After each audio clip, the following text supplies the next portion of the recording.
Boa noite, hoje é dia 29 de junho. Amanhã é o último dia do primeiro semestre, um semestre cheio de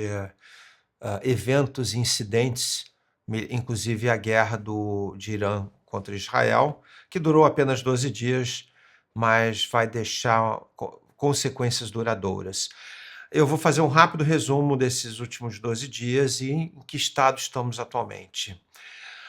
De acordo com o noticiário que apareceu esses últimos 3 ou 4 dias. O que se sabe é que, ao fim desses 12 dias de guerra,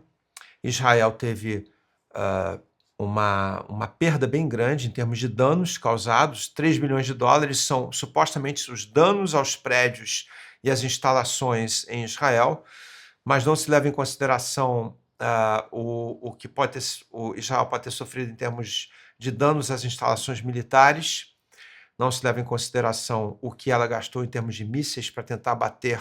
os mísseis e os drones iranianos e outras despesas também ocorridas por outros membros, outros aliados de Israel, como os Estados Unidos, França e outras partes que tentaram, digamos assim, proteger Israel, basicamente, do Irã, porque o Irã, pelo que se saiba,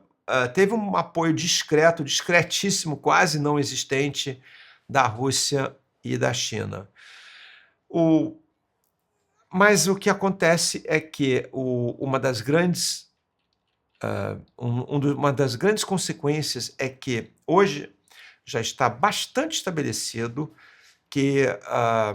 o ataque, apesar do presidente Donald Trump ter dito que aqueles ataques com aqueles bombardeiros B-2 e com aquelas bombas Bunker Busters GBU-57, alguma coisa assim, terem atingido bem o alvo e terem totalmente destruído o programa nuclear iraniano, hoje quase ninguém acredita nessa versão da história. Danos, sim, mas nada que o Irã não possa reconstituir numa questão de meses. Essa parece ser, após 15 dias, 10 dias, após uma semana do término do ataque, da guerra entre os dois países, essa parece ser a avaliação mais aceita por aí. E o problema é que agora, realmente, o programa nuclear iraniano está escondido dos olhos da Agência Internacional de Energia Atômica, IAEA, porque era um programa sob monitoramento e sob supervisão da IAEA, que teria por fim garantir o uso pacífico e o Irã observava. Mesmo assim, foi objeto de bombardeiros de ataque por parte de Israel e dos Estados Unidos, apesar de estar dentro do tratado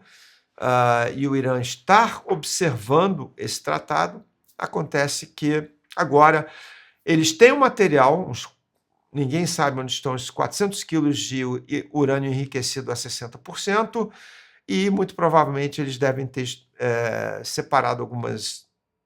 algumas centrífugas, muito provavelmente os modelos mais avançados, para continuar o enriquecimento em local hoje não definido. E a mídia toda, nos últimos dias, vem se perguntando onde está esse material, onde está esse material. E essa é a situação, essa foi a consequência dessa guerra entre o Irã e Israel. O Trump, com esse desvio para tratar dessa questão de Israel, os Estados Unidos perderam praticamente totalmente o interesse na guerra da Ucrânia, como esse diplomata Ian Proud é um diplomata inglês aposentado. Ele tem um blog, alguma coisa, European Peace, e esse diplomata avalia que nessa última reunião da OTAN, o Trump conseguiu realmente o apoio e que os países, e o compromisso dos países de gastar até 5% do seu PIB em defesa, em questões em ajuda e apoio militar, para ajudar também a Ucrânia e para servir como um baluarte e se prepararem para uma defesa, supostamente uma defesa da Rússia, que quer, segundo alguns europeus, atacar o ocidente da Europa. coisa que eu não acredito, mas é uma forma fácil de vender isso para os cidadãos e uma forma fácil de transferir mais dinheiro de programas sociais para programas bélicos e enriquecer mais a indústria militar europeia e americana também, que vai se beneficiar bastante com isso. Bloomberg aqui fala que, voltando à questão doméstica nos Estados Unidos, fala que o Trump,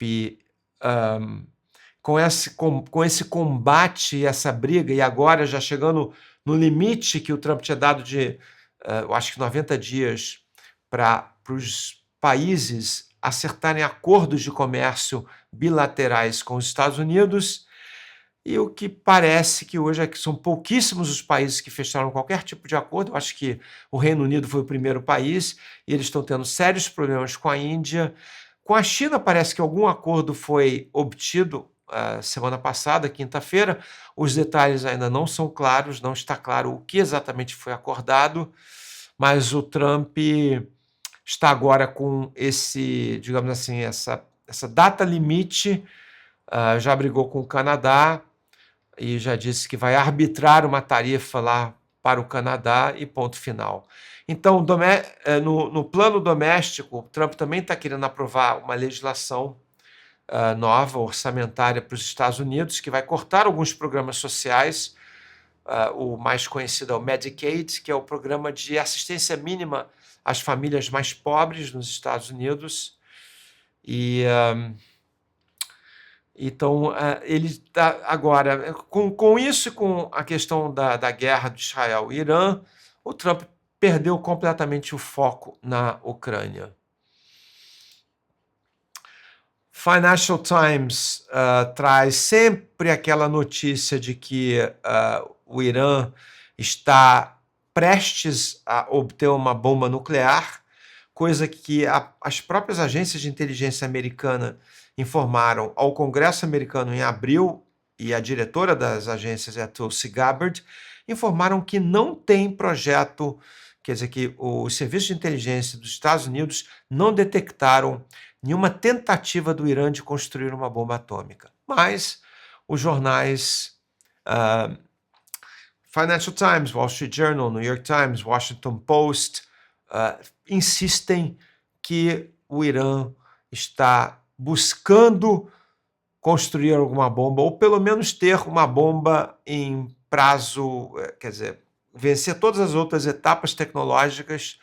para poder construir uma bomba em pouco tempo. A Kathleen Tyson, ela escreve no Twitter, ela era uma diretora de um banco central europeu, conhece tudo sobre finanças internacionais, e ela pegou realmente essa deixa que o Trump deixou de que os ataques do Trump às bombas, essa é a tese dela,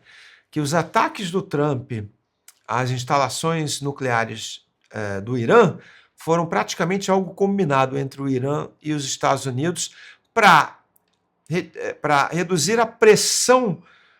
neoconservadora dos Estados Unidos, da elite americana em cima do Trump. Uma forma de, tá bom, fiz o ataque, ponto final, é isso, já está feito, eu não quero mais qualquer outro envolvimento. E é isso, gente. Não há nenhuma, como diz aqui o Asia Times, é um mito que o programa nuclear iraniano foi destruído.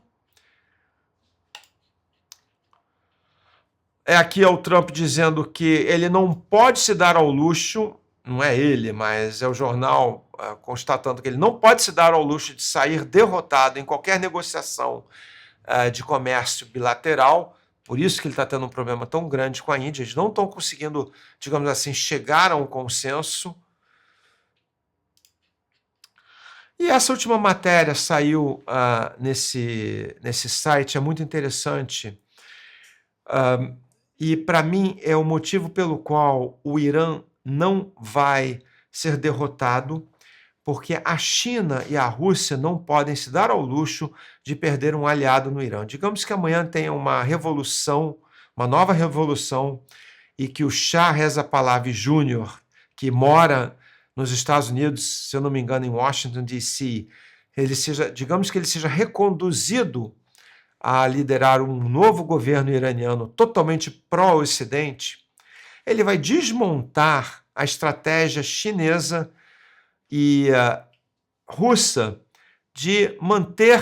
ter um canal de comércio, um railway corridor, um canal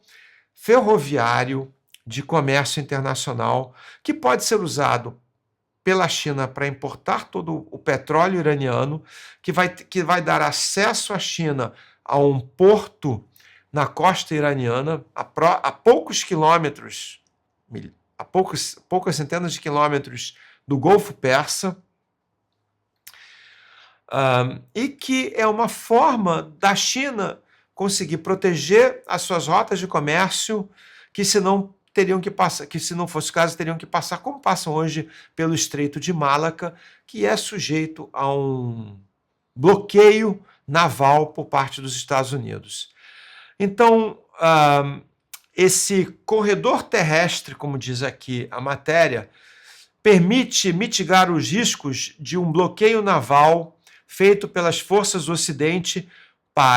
não apenas para cortar o comércio iraniano, mas também o transporte da China para outros mercados, utilizando esse corredor ferroviário que da China pode